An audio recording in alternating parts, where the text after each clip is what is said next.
havde sagt, goddag, fordi den til 2 kroner, den kunne altså skrive i flere dage. Så når vi så på forløbet af brugen af varen, så vi altså mere på, hvad har den kostet? Både det der med, at vi skulle lave et udbud, og hvad ved jeg, vi skulle bestille den, vi skulle have den hjem, vi skulle pakke den ud, vi skulle, hvad ved jeg, og så skulle vi bruge den, og så skulle vi smide den væk. Skal den ned i en bestemt beholder, eller hvad ved jeg? Alt det der, jeg ved ikke, hvorfor jeg går her, men det var så lige for at forklare længden af det. Alt det koster i den periode, det er jo meget mere interessant, end hvad den koster, når man køber den. Det er det samme, som når man optager et lån. Nu har jeg lige lagt min lån op til 2% lån. Så får man jo simpelthen indtil 22-35, der koster det så meget, og lånet er i virkeligheden det der, men renterne, det er det her, og nu er det så ikke mere, det er jo ret småt efterhånden. Men hvad er det koster i levetiden for produktet? Det er meget mere interessant, og har været meget mere interessant for os. Men hvordan skulle vi lige håndtere det, og så videre? Det er det, som Dorthe vil fortælle os om. Ja, tak for det, Ole. Jeg hedder Dorthe Jochimsen, og jeg skal fortælle jer om totalomkostninger. Totalomkostninger er jo et økonomisk begreb, men eftersom jeg er udbudsjurist, vil der være rigtig meget jura i det.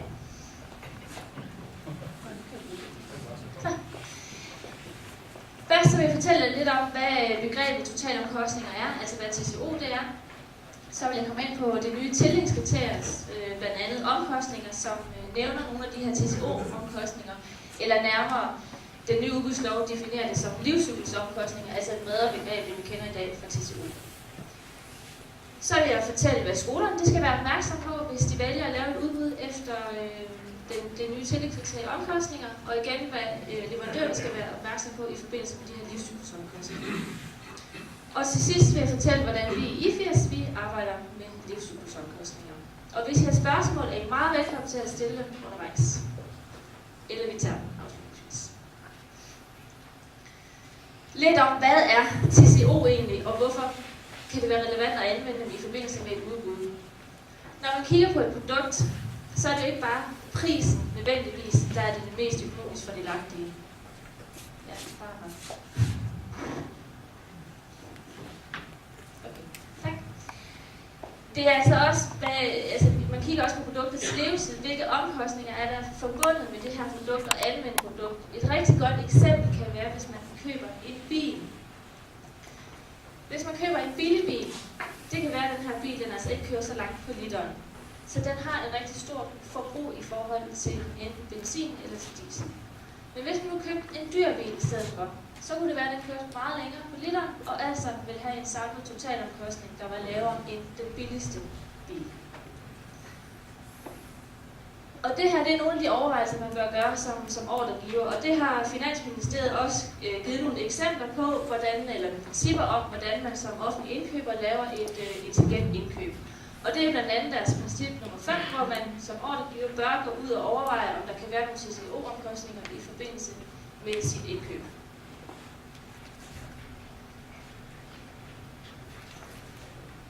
Lidt om, hvordan vi i dag har mulighed for at inddrage TCO-omkostninger, det er i forhold til tildelingskriteriet laveste pris eller tildelingskriteriet det økonomisk mest fordelagtige tilbud. Man kan gøre det i form af, at man kan sætte nogle mindstekrav i udbudsmaterialet. Det kan være, at man har et ønske om, at en pære skal have en bestemt levetid, eller det skal lyse x antal timer.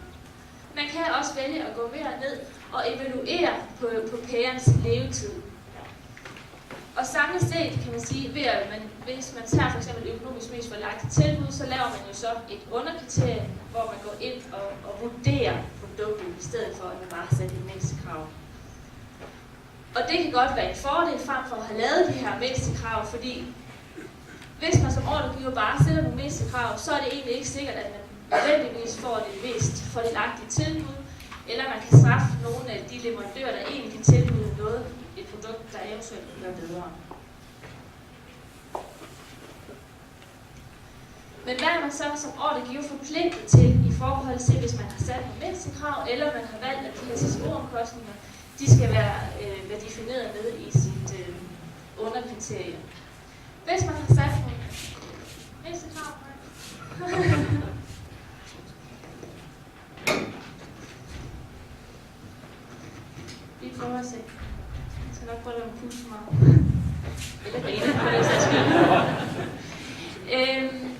have lavet nogle mindstekrav, så er man ikke forpligtet som ordregiver til at skal gå ind og verificere, om tilbudsgiveren egentlig opfylder de her mindstekrav. Man er som ordregiver egentlig bare,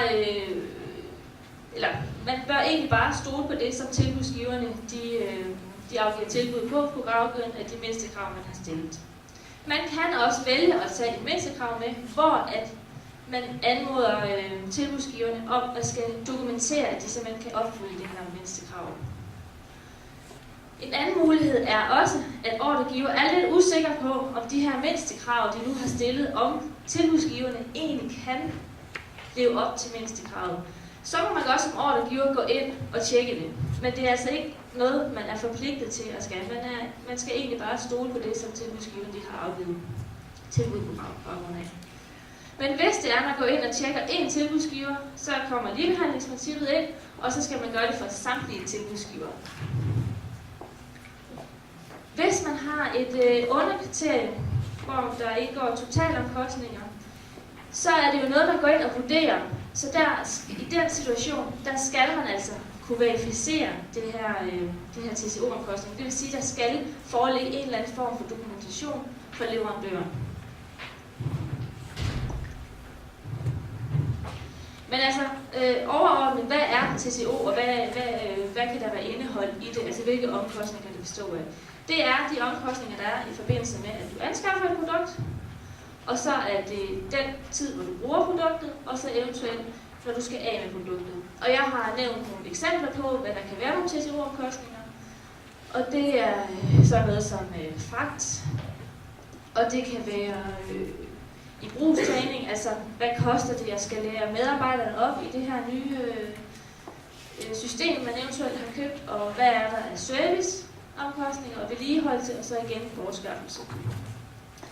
Og den næste slags her, det er en oversigt over de omkostningsposter, der er forbundet med, at man køber produktet, og man bruger produktet, og man skiller sig af produktet. Og det er ikke noget, jeg vil gå i dybden med, det er egentlig bare en oversigt til jer, så I kan se, hvilke omkostninger, der kan være forbundet i forskellige faser. Men altså det her, det er sådan en oversigt over alle de TCO-omkostninger, der kan være. Og den er ikke udtømt.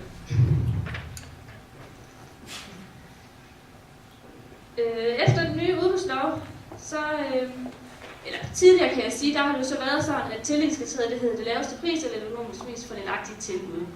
Efter den nye udbudslov, så bliver det sådan, at man egentlig som ordregiver skal lave sit udbud efter det økonomisk mest fordelagtige tilbud. Og det kan man så gøre ud fra 3 tillidskriterier.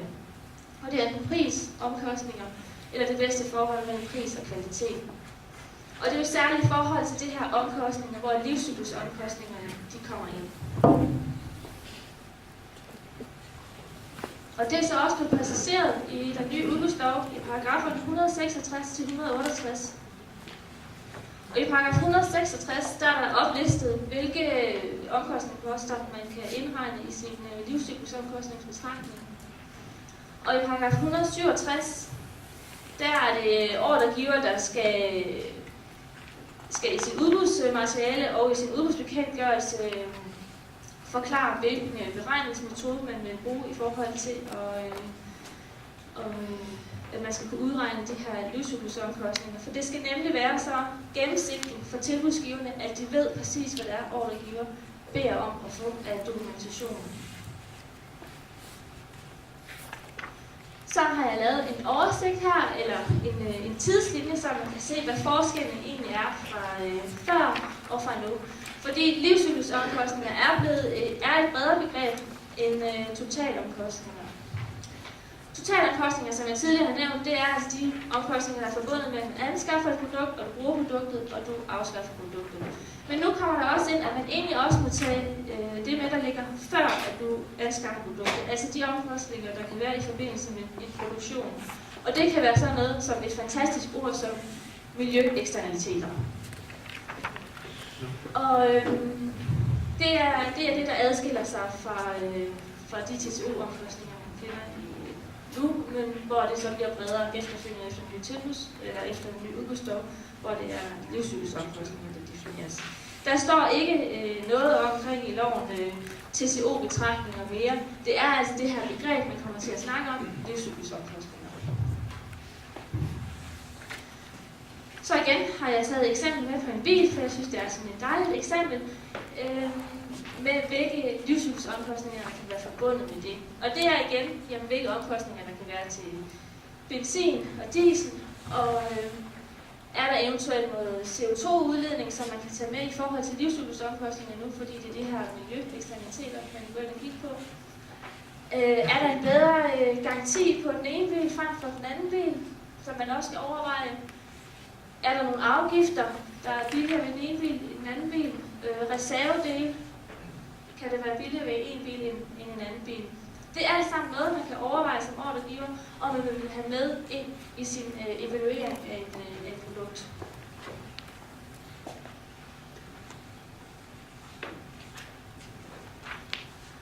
Og som nævnt, så paragraf 166, det er der står, hvilke omkostninger, der kan være med i det her tildelingskriterie. Og i de noter, I har, der står der paragraf 164, det er en trykfejl, det skal være paragraf 166. Men som I kan se, så er de første 4 bullets egentlig, det er det, som man kender fra TCO'en i dag. Og så den sidste, det er de her miljøeksternaliteter. Altså hvilke påvirkninger der kan være på miljøet. Det, som skolerne de skal være opmærksom på i forbindelse med livscyklusomkostninger, det er, at man er altså ikke forpligtet til at skal gå ind og tage den her betragtning med, når man skal lave et udbud. Så har man mulighed for at tage det med i 2 tillidskriterier ind, så det her, som jeg nævnte, omkostninger, eller med i bedste forhold mellem pris og kvalitet. Omkostninger, det er kun til livscyklusomkostninger. Men hvis du tager bedste forhold mellem pris og kvalitet, har du jo også mulighed for at tage andre underkriterier med i netop lige livscyklusomkostninger. Jeg har taget et eksempel med på, hvad man som ordregiver skal overveje at tage med af de her livscyklusomkostninger. Det er ikke sikkert, at det kan være relevant i alle udbud, eller i de udbud, man har tænkt sig at offentliggøre, og tage alle stiftelsesomkostninger, eller at tage alle livscyklusomkostninger med. Et eksempel, det er for eksempel en stiftelsesomkostning. Der må man godt som ordregiver have en omkostning med i forbindelse med, at man skifter leverandør. Det er ikke nødvendigvis gratis at gå fra en leverandør til en anden leverandør. Der kan være nogle omkostninger forbundet med noget administration, en medarbejder, der skal læres op i noget nyt. Det må man altså godt gå ind og prissætte som ordregiver og tage med i sit udbudsmateriale. Det skal bare være gennemsigtigt for leverandøren, at man har tænkt sig at gøre det. Men man skal også vide som ordregiver, at det kan have en konsekvens, fordi man er forpligtet til at skulle offentliggøre de her livscyklusomkostninger, man har tænkt sig at tage med. Men hvis man nu som nuværende leverandør eller potentielle leverandør ser, at de her skifteomkostninger de er med, så kan en ny leverandør måske tænke, kan det overhovedet svare sig for mig at komme ind på det her marked? Fordi jeg ved jo, at jeg får de her omkostninger oven i mit. Det kan gøre, at man ikke får den konkurrence, man ønsker. Men det kan også være, at den nuværende leverandør går og overvejer, men der er måske ikke så mange, der tør at byde ind på det her, så jeg kan måske hæve min pris lidt. Og det gør jo egentlig bare, at ordregiver i sidste ende ender ud med en dyre omkostning. Så det er noget, man skal overveje. Og det skal også overvejes i forhold til, at der ligger en afgørelse fra EU-domstolen, som siger, at ordregiver godt må tage det her med, men det er meget uklart i hvilket omfang og hvornår man må gøre det. Så det er altså ikke bare noget, man kan gøre fra gang til gang. Det er en konkret vurdering fra udbud til udbud.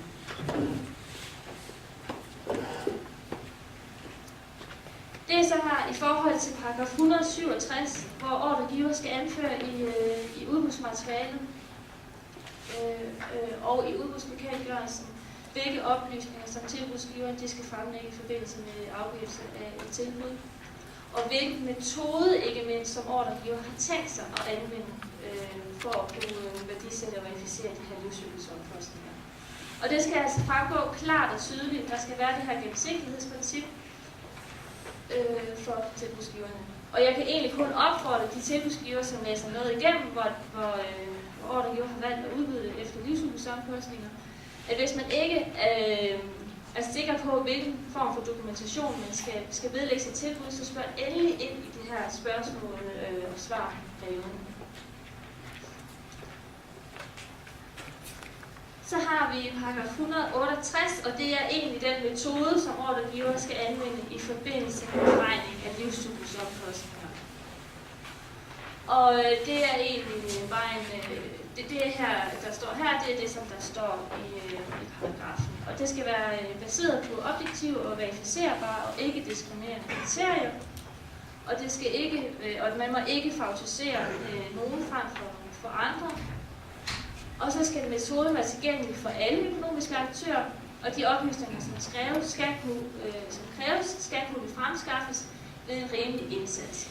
Det betyder altså, der kommer det her proportionalitetsprincip lidt ind, at man skal heller ikke kræve for meget af sin leverandør. Det må ikke være for omkostningsfuldt for leverandøren at skulle fremskaffe det her, hvis det reelt ikke har relevans for kontraktens genstand.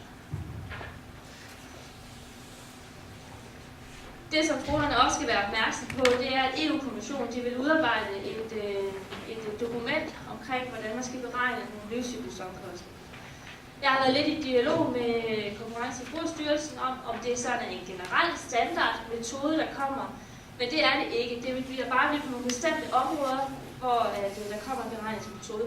Og når kommissionen kommer med de her metoder, så er det altså nogle, som ordregiver skal anvende.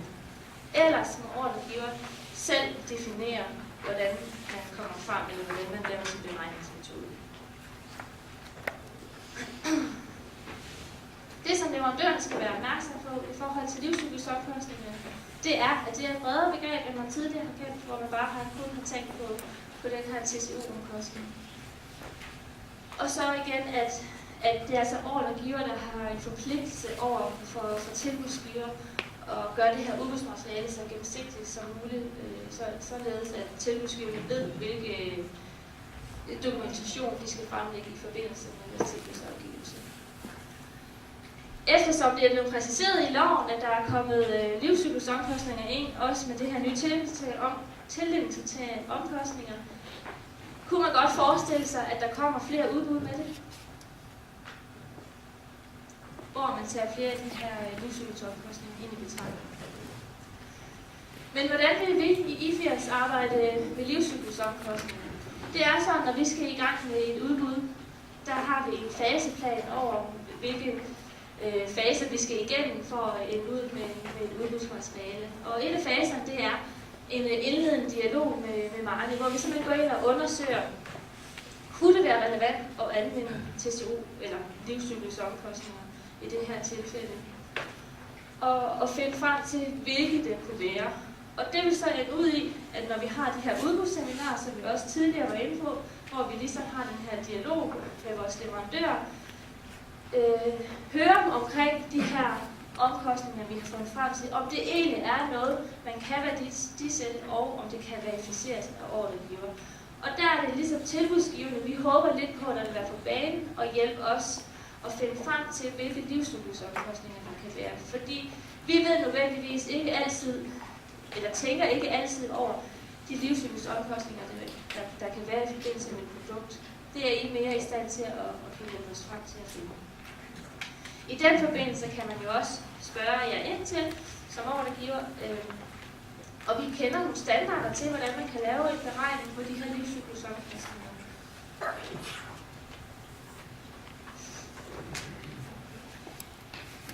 Sådan som vi har anvendt livscyklusomkostninger i dag, eller nærmere TCO, det er, at vi ofte stiller det i form af nogle mindste krav. Og det kan blandt andet være, altså, at der er noget, der er inkluderet i selve prisen, at det skal leveres gratis, eller det skal være eller fragten skal være inkluderet i prisen. Det kan være nogle af de mindste krav, som vi har. Og et andet eksempel, det kan være, at vi har på vores læskedrikke, hvor vi i den forbindelse har sat et krav om, at de også skulle oplyse om prisen på selve lejen af køleskabet. Det er også en TCO-omkostning betragtning.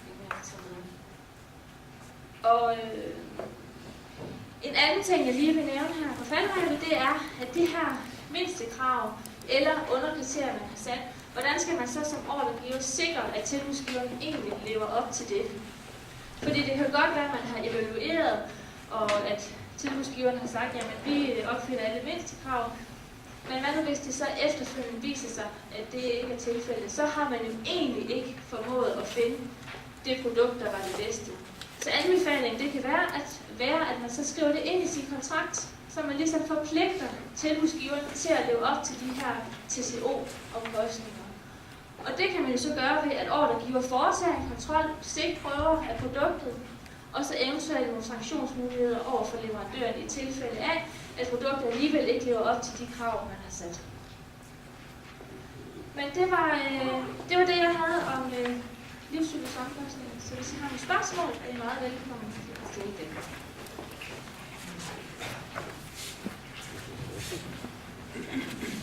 Ja. Spørgsmål på det? Jeg kan godt tænke mig at spørge. Du sad jo på en hård stol, sagde du det. Ja, det var det. Vent for BKI Kaffe. Jeg kunne godt tænke mig at spørge, fordi at, jeg er sådan på fornemmelsen, at når vi nu skulle igennem alt det her udbudting, så skulle det være lettere for os alle sammen. Jeg kunne godt tænke mig at spørge, at nu skal jeg til at have sådan nogle flotte TCO livscyklusomkostninger, hvad fanden de altså alle sammen. Så kunne jeg egentlig godt tænke mig at høre om at sige, hvor skal vi lægge alle de omkostninger på, når den ene station går op efter den anden, fordi at man har lagt så mange forskellige klausuler ting sig ind i det, at man ikke selv kan finde ud af det. Når man så har selv stationen, så trækker man dem tilbage, fordi de er fulde af fejl.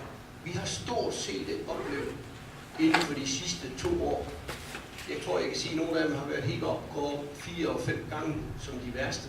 Men vi har stort set oplevet en licitation, som ikke er gået tilbage på grund af fejl. Undskyld, jeg siger det for udbudsgiver. Hvor skal vi sende den regning hen? Samtidig med, så kunne jeg godt tænke mig at spørge og sige, hvis man nu sammenfatteligt kunne ensrette en lille smule de licitationer, man nu laver her også, hvor skal vi sende alle de regninger hen? Vi oplever næsten en licitation, uden at så har man et andet IT-system end dem, eller også så vil man have en ny indkøbssystem som dem, eller også så laver man indkøbssystemet om midt i licitationsperioden. Så hvor fanden skal vi egentlig sende alle de omkostninger hen? Hvor får vi dem puttet ind her, så vi kan sende dem med i vores oplæg og sige, det her kan jeg det er års omkostninger ved at lave tilbuddet med alle de omkostninger og de krav, der ikke bliver stillet op. Ja, men livscyklusomkostninger, det er lidt at tage det fra ordregiver og ikke leverandørens synspunkt. Så det er de livscyklusomkostninger, vi mener, der kan være forbundet med produktet. Og så må I jo indregne det i prisen, hvis I tænker, der er nogle omkostninger mere. Jo, der er jo en masse omkostninger. Vi har sådan set ingen steder, vi kan putte omkostningerne ind, enten vi kan lave varerne dyre. Og alle de der ting, de får lagt på efterhånden, det gør sådan set bare, at jeres produkter bliver dyre og dyre. Ja. Altså, det er jo nødt til at citere, I vil jo opnå de billigste priser. Jeg synes jo meget nemmere at blive ensrettet det sammen, og så nogenlunde lave et udbud alle sammen, så I selv kan finde ud af det også. Fordi det vi egentlig oplever, synes jeg jo, det er efterhånden, at det er næsten en ren juristeri. At det der med, at vi går ind og kigger på, nu kan jeg godt lide at drille over det er at sige, kvaliteten og alle de der forskellige ting, det kommer sådan set mindre og mindre. Det bliver mere og mere en jurist, vi kommer til at sidde og diskutere med, om nu der står skal eller kan i den sidste linje, om man bliver med eller ej. Vi kigger sgu ret meget på produkterne efterhånden længere, synes jeg. Og jeg synes egentlig, det bliver værre og værre med de ting, som bliver lagt op. Okay. Var det Bent? Ja. Jeg tror ikke, du ønsker et samlet udbud for alle ordregivere, fordi så får I kontrakter i 4 år, hvor I skal til at flytte medarbejdere og meget stor omsætning. Så jeg tror egentlig, at de fleste brancher er rimelig tilfreds med, at der kommer flere små udbud, så man trods alt har et jævnt indløb over. Og så siger du til os, at vi skal samle os og ensrette vores materiale. Og det gør vi gerne. Vi har fællesskaber som f.eks. IGA, som samler brugergrupper og udarbejder skabeloner, hvor man kan dele erfaringer, og man har mulighed for at efterlyse andre ordregivers materiale på konkrete områder. IGA har også grupper for brancher. Jeg tror ikke, der er for jeres endnu, men for eksempel møbler, hvor der er enormt mange udbud, har branchen været med til at lave nogle standarder for kravspecifikation og standarder for evaluering. Uden lige at kende jeres marked, så tror jeg ikke, at I er så mange spillere, der byder ind. Så det kunne jo være, at I faktisk skulle overveje at sætte jer sammen og så lave et oplæg til ordregiverne og sige, kære venner, hvis I kunne få de her ting ind, så kan I gøre det meget nemmere for jer selv, I gør det nemmere for os, og vi undgår alle de her aflysninger. Fordi der er ikke nogen, der er interesseret i aflysningerne. Det koster penge for jer at afgive tilbud, og det er træls for den ordregiver, der skal gå til sin leder eller kommunalbestyrelse, eller hvem det må være, og sige, den der indkøbsaftale på kaffe, den kommer altså først om et halvt år. Men det synes jeg kunne jo blive lækkert, og det er jo egentlig det, jeg ser kunne være fordelen i, at hvis det kommer mere dialog, og hvis man bliver mere kaldt ind, inden man sender udbud ud, så man egentlig ved, hvad det er, man sender ud. Men jeg synes jo, selvom man har alle de aftengrupper, selvom man lægger det ind, så ser vi jo stadigvæk gang på gang, at de enkelte indkøber rundt omkring, de laver så deres egen krøller på det, når så kommer et stykke. Og der er vi jo fuldstændig enige, og det er derfor, vi har den her politik med, at vi, hvis kontrakten er tilpas kompliceret, eller det er en rammeaftale over lang tid, så tager vi gerne et seminar først med leverandørerne, hvor de har mulighed for at skyde materialet. Og vi har jo flyttet os lidt, hvor vi for nogle år siden var den opfattelse, at vi kunne ikke sende materiale ud, vi kunne ikke sende tilbudslister ud. Så er vi gået over til i dag, at det gør vi faktisk, så I har mulighed for at se så meget som muligt på forhånd. Altså jeg kan kun sige for vores vedkommende. Vi har haft nogle stykker her på det sidste, hvor vi har været kaldt ind til nogle orienterende møder først. Det har faktisk været rigtig givetigt, og har faktisk løst mange af de der spørgsmål. Så hvis man gør det generelt, så vil det være en stor hjælp, også for os, der skal give tilbud. Og så vil jeg samtidig lave sidste opfordring til alle tilbudsgivere, og det er at komme tidligt i gang, læs materialet og spørg ind til det. De der spørgsmål, vi får ind en uge før tilbudsfrist, det er noget bøvl, og det er tit dem, der fører til aflysningerne. Og Trine, du får lige en opgave i pausen her, at skaffe en pudetabel, så han sidder lidt blødere.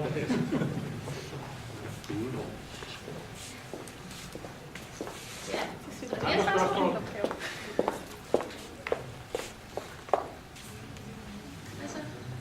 Jamen så skal vi have den næste slide på.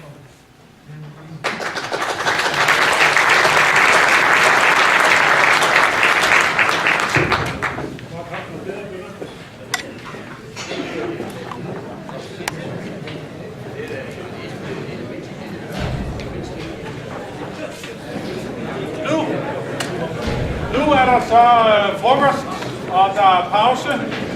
Det er sådan, at vi næsten overholder tiden. Vi kommer lidt for tidligt, og det bryder de sig ikke om derude. De har vasket kniver, gafler af og tørt bordene af, og hvad ved jeg, fordi vi er så mange, som vi er. Men 5 minutters tid er der pause, det vil sige 1:15 er vi tilbage her i salen.